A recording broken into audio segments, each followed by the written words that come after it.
नमस्कार। मैं डॉक्टर शैलेंद्र कुमार सिंह, अर्थशास्त्र विभाग, राजकीय महाविद्यालय भद्रोज का हूं। आज का हमारा मुख्य विषय है मूल्य उपभोग वक्र, जिसे हम प्राइस कंजप्शन कर्व भी कहते हैं। मूल्य उपभोग वक्र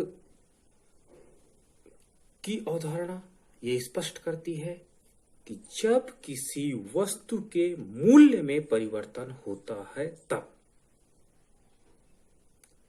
उसके परिणाम स्वरूप उपभोक्ता के उपभोग में जो परिवर्तन हो उसके संबंध को स्पष्ट करता है।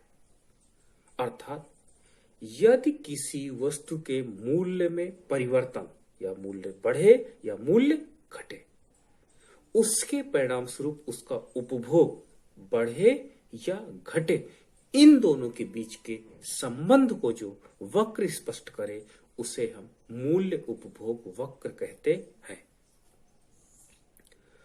सामान्य वस्तु के संदर्भ में देखा जाता है कि जब किसी वस्तु का मूल्य बढ़ता है तो उसके परिणाम स्वरूप उस सामान्य वस्तु की मांग कम हो जाती है।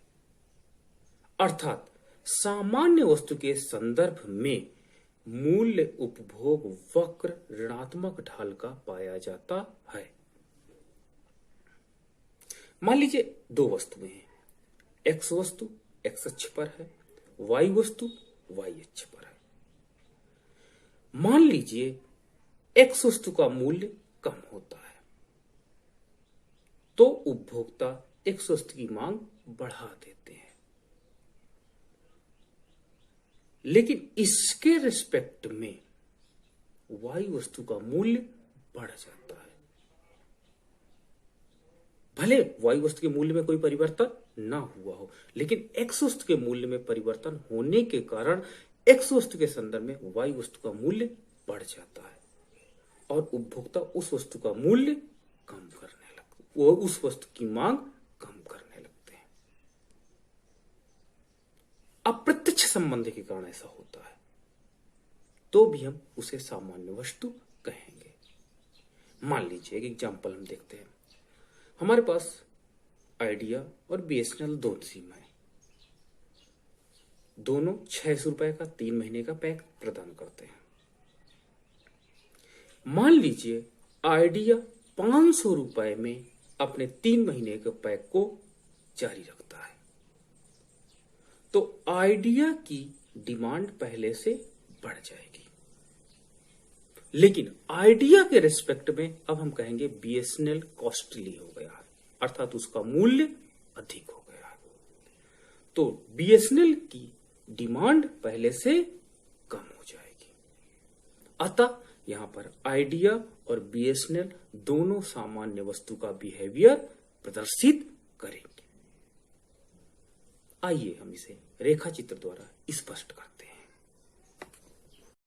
रेखा चित्र में हम देख सकते हैं कि यहां पर प्राइस कंजप्शन कर्व सामान्य वस्तु के लिए खींचा गया है। पीएल मूल्य रेखा है जो ऊपर से नीचे की ढाल को रखता है, अर्थात हमारे पास त्रिभुज ओ, पी और एल ये उपभोक्ता की क्रय शक्ति क्षमता क्षेत्र है। प्रारंभ में हमारा संतुलन बिंदु E1 है, अर्थात x की हम OX1 मात्रा और y की OY1 मात्रा को उपभोग कर रहे हैं, जिससे हम IC1 तटस्थ वक्र पर हैं। मान लीजिए x वस्तु का मूल्य कम हो जाए। जब price of x commodity decline करेगी, x वस्तु का मूल्य कम होगा तो सामान्य वस्तु के बिहेवियर के कारण x की डिमांड बढ़नी चाहिए। जब मूल्य x वस्तु का कम होगा तो हमारी मूल्य रेखा कुछ ऐसे शिफ्ट करेगी,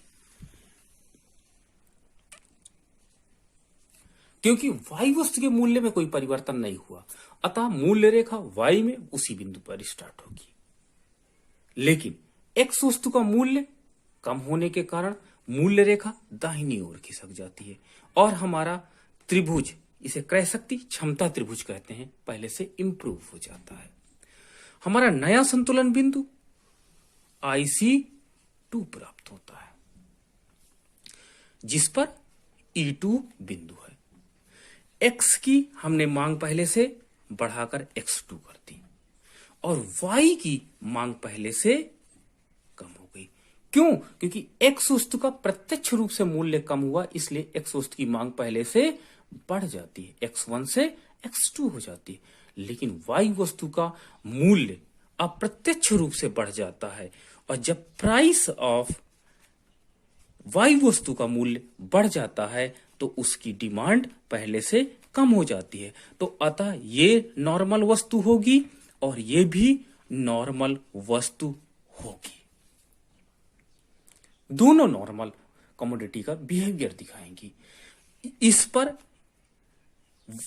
इनडायरेक्ट प्रभाव प्राइस का पड़ रहा है। वास्तव में प्राइस एक्स कमोडिटी का कम हुआ है, लेकिन इसके मूल्य में कमी प्रत्यक्ष रूप से न होने के कारण, इसका मूल्य कम हो जाने के कारण ऑटोमेटिकली इसका मूल्य अधिक प्रतीत होने लगता है, जिसके कारण वाई वस्तु की मांग पहले से कम हो जाती है।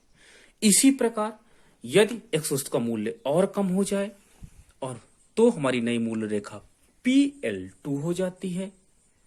नया हमारा संतुलन बिंदु सपोज दैट ये प्राप्त हो जाता है IC2 पर। इक्विलिब्रियम पॉइंट हमारा E3 हो जाता है।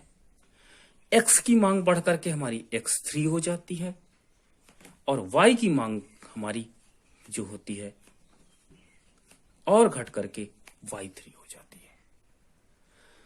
तो इस प्रकार हम देखते हैं क्या कि X वस्तु की मूल्य कम होता जा रहा है। X वस्तु का जब मूल्य कम होता जाएगा तो उसके परिणाम स्वरूप उसकी मांग बढ़ती चली जा रही है।